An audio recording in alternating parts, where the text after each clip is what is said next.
ವತಿಗೇರಿ ರಮೇಶ್ ಕಾಂಗ್ರೆಸ್ ಮುಖಂಡರು, ಎನ್ ರುದ್ರಮುನಿ ಅವರು ಅಧ್ಯಕ್ಷರು, ಜಿಲ್ಲಾ ಚಲವಾದಿ ಮಹಾಸಭಾ ರಾಮಪ್ಪ XMLA ಹರಿಹರ ಮುಖಂಡರು, ಹೊನ್ನಾಳಿ ಸಿದ್ದಪ್ಪನವರು ವಾಲ್ಮೀಕಿ ಸಮಾಜದ ಅಧ್ಯಕ್ಷರು, ಹೊನ್ನಾಳಿ ಸಿದ್ದಪ್ಪನವರು, ಆಮೇಲೆ ಶಿವಗಪ್ಪನವರು, ಹೊನ್ನಾಳಿ ಮಂಜುನಾಥ್ ಇಟಿಗುಡಿ ಮಂಜುನಾಥ್ ಅವರು, ಚಂದ್ರಶೇಖರ್ ಅವರು, ಆಮೇಲೆ ಉಮಾ ಕುಮಾರ್ ಅವರು, ಕಾವೇರಿ ಮೇಡಮ್ ಅವರು, ಸಲ್ಮಾ ಬಾನ್, ಆಮೇಲೆ ದಿಯಾಕತ್ ಅವರು, ಕೆ ರೇವಣ್ಣ, ಆಮೇಲೆ ಪ್ರಸನ್ನ.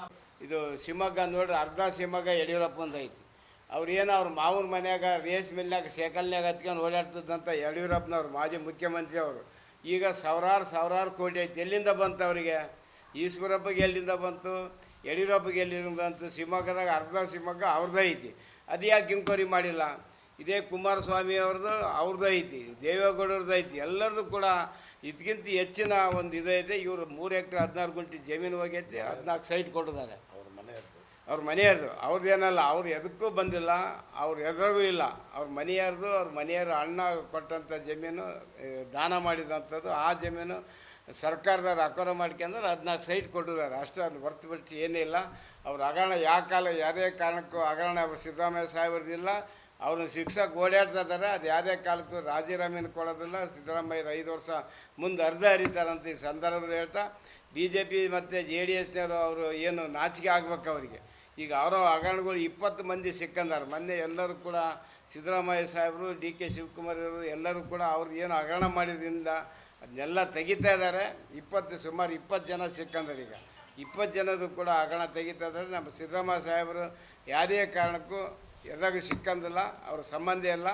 ಅದಕ್ಕೆ ಏನು ಅವರು ಸುಮ್ಮನೆ ಕೊಟ್ಟಿದ್ದರಿಂದ ನಾಳೆ 27ನೇ ತಾರೀಕಿಗೆ ರಾಜಭವನ ಚಲೋ ಕಾರ್ಯಕ್ರಮವಾಗಿ ಅದನ್ನ ರಾಜಭವನ ಮುತ್ತಿಗೆ ಆಗ್ತೇವಂತ ಈ ಸಂದರ್ಭ ತಮ್ಮೆಲ್ಲರಿಗೂ ಕೂಡ ನಾವು ಮನವಿ ಮಾಡ್ಕೊತ ಇದ್ದೀವಿ.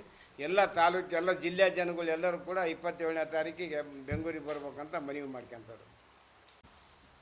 ಕರ್ನಾಟಕ ಶೋಷಿತ ಸಮುದಾಯಗಳ ಮಹಾ ಒಕ್ಕೂಟದಿಂದ ದಿನಾಂಕ 27/8/2024 ಮಂಗಳವಾರ ಬೆಳಿಗ್ಗೆ 11 ಗಂಟೆಗೆ ಬೆಂಗಳೂರಿನ ಫ್ರೀಡಮ್ ಪಾರ್ಕ್, ಗಾಂಧಿನಗರದಲ್ಲಿರ್ತಕ್ಕಂಥ ಫ್ರೀಡಮ್ ಪಾರ್ಕಿಂದ ರಾಜಭವನದವರೆಗೆ ರಾಜ್ಯಪಾಲರ ಏನು ಇವತ್ತು ಮುಖ್ಯಮಂತ್ರಿ ಸಿದ್ದರಾಮಯ್ಯನವ್ರನ್ನ ತೇಜೋವಧೆ ಮಾಡಬೇಕು, ಎಲ್ಲೋ ಒಂದು ಕಡೆ ಅವ್ರ ಆತ್ಮಸ್ಥೈರ್ಯ ಕುಂದಿಸಿ ಈ ಶೋಷಿತ ಸಮುದಾಯಗಳ ಅಭಿವೃದ್ಧಿಯನ್ನು ಹಿನ್ನಡೆ ಮಾಡಬೇಕು ಅಂತಕ್ಕಂಥ ದೃಷ್ಟಿಯಿಂದ BJPನವರು ಏನು ಒಂದು ರಾಜ್ಯಪಾಲರನ್ನ ಏಜೆಂಟಾಗಿ ಬಳಸ್ಕೊಂಡು ಒಂದು ದುಷ್ಕೃತ್ಯಕ್ಕೆ ಕೈ ಹಾಕಿದ್ದಾರೆ.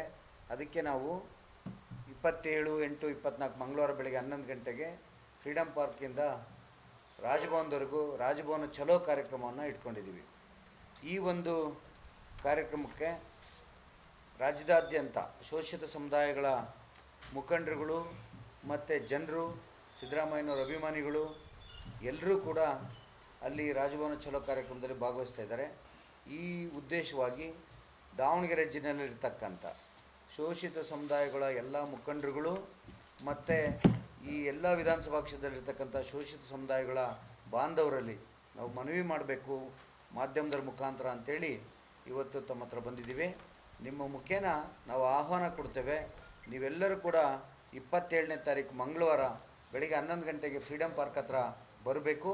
ಎಲ್ಲ ಶೋಷಿತ ಸಮುದಾಯಗಳ ನಾಯಕರು ಮತ್ತು ಸಿದ್ದರಾಮಯ್ಯನವರ ಅಭಿಮಾನಿಗಳು ಬಂದು ಈ ರಾಜಭವನ ಚಲೋ ಕಾರ್ಯಕ್ರಮನ ಯಶಸ್ವಿ ಮಾಡಬೇಕು ಅಂತಂದೇಳಿ ದಾವಣಗೆರೆ ಜಿಲ್ಲೆಯಲ್ಲಿರ್ತಕ್ಕಂಥ ಶೋಷಿತ ಸಮುದಾಯಗಳ ಒಕ್ಕೂಟದ ಈ ಸಮಾಜಕ್ಕೆ ನಾವು ಕರೆ ಕೊಡ್ತಾ, ಇವತ್ತು ಮಾನ್ಯ ಮುಖ್ಯಮಂತ್ರಿಗಳು ಏನಾಗ್ತಾಯಿದೆ, ಇವತ್ತು ಶೋಷಿತ ಸಮುದಾಯಗಳ ಅಭಿವೃದ್ಧಿ ಆಗಬೇಕು.